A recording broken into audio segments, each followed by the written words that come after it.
শক্তি চট্টোপাধ্যায়ের কবিতা পড়ছি আমরা। প্রথম কবিতার নাম কিসের জন্য। সমস্ত যন্ত্রণার চেয়ে বড় ধরনের যন্ত্রণা পাই, আঁচড়ে কামড়ে নিজেই মরি। গা ভর্তি ঘা, রক্ত পড়ে, জিউলি গাছের আঠার মতন রক্ত, আমার রক্ত পড়ে। বড় ধরনের যন্ত্রণা পাই, কিসের জন্যে নিজে জানি না। মেঘের আড়ালে হারিয়ে যাচ্ছে, কারণ নাকি উড়োজাহাজ, কারণ নাকি হলুদ বাড়ি। বলতে এলে বেঁধে ঠাঙাবো, কারণ আমার ছ্যাকড়া গাড়ি উল্টো পথেই চলবে শুধু। আমি তোমার দেশেও স্বাধীন। যার করতল নেই সে কাকে ভিক্ষে দেবে, যার করতল নেই সে বুকে হাত বুলোবে। উলুক ঝুলুক করবে এবং বলবে, অসীম ভালোবাসার রোদন আমার হে কস্তুরী। এই সমস্ত তুমিই পারো সহ্য করতে। তোর লালসা সবার দৃষ্টি কেড়ে নিচ্ছে, মন চেতনা কেড়ে নিচ্ছে, বলছে বেঁধে ফেলাই হলো শুভ বিবাহ। অনেক কথা বলবো বলে উঠেছিলাম মঞ্চে যখন, মিটিং হঠাৎ ভেঙে যাচ্ছে লম্বা ঘড়ি।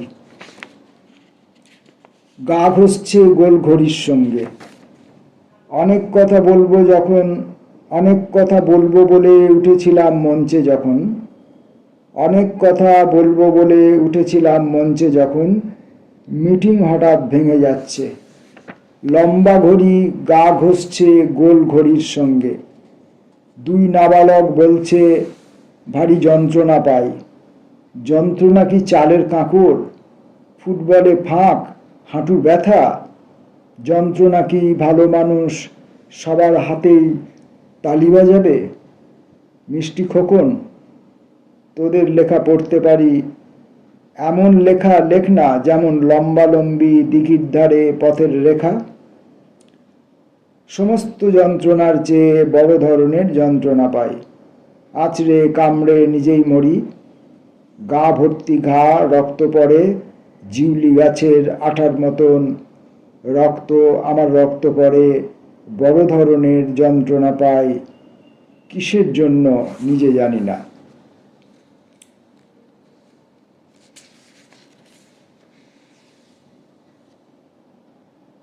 কবিতাটি শুরু হচ্ছে এভাবে, সমস্ত যন্ত্রণার চেয়ে বড় ধরনের যন্ত্রণা পাই, আঁচড়ে কামড়ে নিজেই মরি।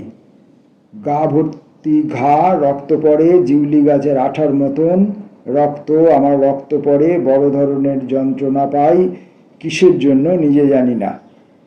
এই এতটা অংশই আবার কবিতাটির শেষে আছে। আমি শক্তি চট্টোপাধ্যায়ের এই পর্বে যতগুলো কবিতা পড়ছি তার অধিকাংশ কবিতাগুলোর মধ্যে, কবিতাগুলো 20, 25, 30 লাইন এরকম আকারের কবিতাগুলো, এবং সেই কবিতাগুলোর মধ্যে একই কথার বারংবার রিপিটেশন করেছেন কবি। কবিতা কি তার অনুভূতিকে পাঠকের মনের মধ্যে ঢুকিয়ে দেওয়ার জন্য, পাঠককে সংক্রামিত করার জন্য, কি জন্যই কি তিনি বারবার ওই একই ভাব, একই অনুষঙ্গ, একই অনুভূতি, একই আবেদন, একই নিবেদন কে রিপিট করেছেন, পুনর্বার করে বলেছেন। হতে পারে। আমরা পড়ব পরে একটি কবিতা, একটি পরমাদ। একটি পরমাদ ঘটে যদি পরমাদ, আমি প্রমাদ পড়তে যাচ্ছিলাম। একটি পরমাদ। বহুকালের স্বাদ ছিল তাই কইতে কথা বাজছিল, দুয়ার খুলে দেখিনি ওই একটি পরমাদ ছিল। যখন তুমি দাঁড়াও এসে আন্ধারে রোদ্দুরে ভেসে, হাসির ছটা ভুলিয়ে গেল, ভিতরে কেউ কাঁদছিল। বহুকালের স্বাদ ছিল তাই কইতে কথা বাজছিল। ও মন, দরদ দিয়েছ তাই রাত ভেজানো বনের লতায়, এক দিবসের প্রেমে প্রখর সরবিরহ বাজছিল। দুয়ার খুলে দেখিনি ওই একটি পরমাদ ছিল। ডাকাত ভালো মানুষ সেজে আড়ালে হাত কামড়ে নিজের রক্তচোষা এক ছাপোষার হৃদয় হরণ সাধছিল। পরের কবিতা বাঘ। মেঘলা দিনে দুপুরবেলা যেই পড়েছে মনে, চিরকালীন ভালোবাসার বাঘ বেরুলো বনে। আমি দেখতে পেলাম, কাছে গেলাম, মুখে বললাম খা, আঁখির আঠায় জড়িয়েছে বাঘ, নড়ে বসছে না। আমার ভয় হলো তাই দারুণ, কারণ চোখ দুটো কৌতুকে উড়তে পুড়তে আলোয় কালোয় ভাসছিল নীল সুখে। বাঘের গতর ভারী, মুখটি হাঁড়ি, অভিমানের পাহাড়, আমার ছোট্ট হাতের আঁচড় খেয়ে খোলে রূপের বাহার। মেঘলা দিনে দুপুরবেলা যেই পড়েছে মনে, চিরকালীন ভালোবাসার বাঘ বেরুলো বনে। আমি দেখতে গেলাম, পেলাম, কাছে গেলাম, মুখে বললাম খা, আঁখির আটায় জড়িয়েছে বাঘ, নড়ে বসছে না। এখন এই যে পড়লাম আমরা 12 লাইনের কবিতাটা, এই 12 লাইনের কবিতাটা যে কথা আগে বলছিলাম যে রিপিটেশন, পুনরুক্তি, এই 12 লাইনের কবিতাটার মধ্যে 4 লাইন দুবার বলা আছে, অর্থাৎ অ্যাকচুয়ালি কবিতাটা 8 লাইনের।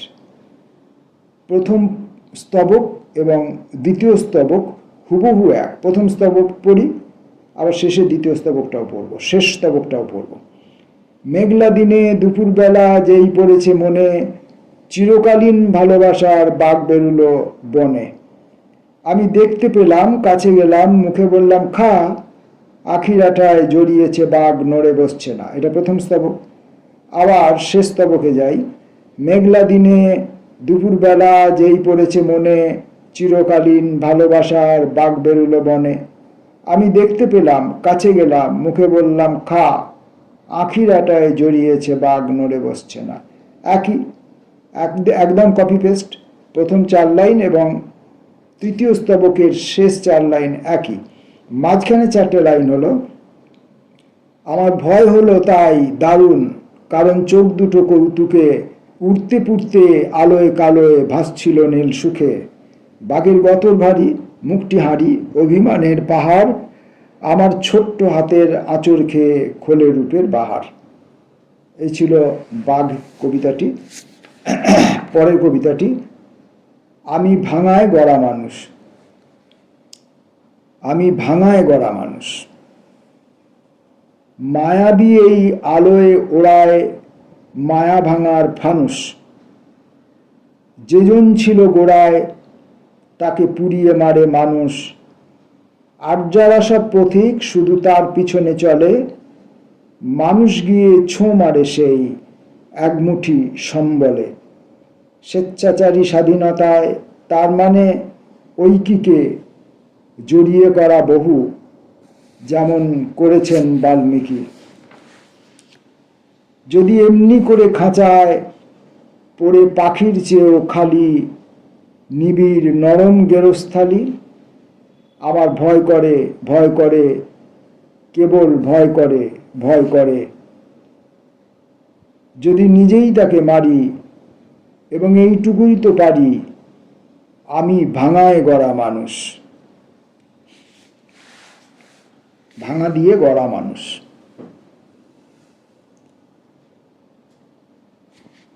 ভুল থেকে গেছে, নিশ্চিত কোথাও কোনো ভুল থেকে গেছে। প্রধান অসুখ নিয়ে কলকাতায় ঘোরে লক্ষ লোক। আজ কিছুদিন হলো তারই মধ্যে বসন্ত এসেছে। প্রত্যক্ষ পলাশে পাশে মুচকুন্দ চাপার নোলক। নিশ্চিত কোথাও কোনো ভুল থেকে গেছে ব্যবহারে। মানুষের সব গিয়ে এখন রয়েছে হিংসা বুকে। প্রেম পরিণয় গিয়ে এখন সে রক্ত অসুখে মজ্জমান। প্রাণ নিতে পারে, নিশ্চিত কোথাও কোনো ভুল থেকে গেছে ব্যবহারে।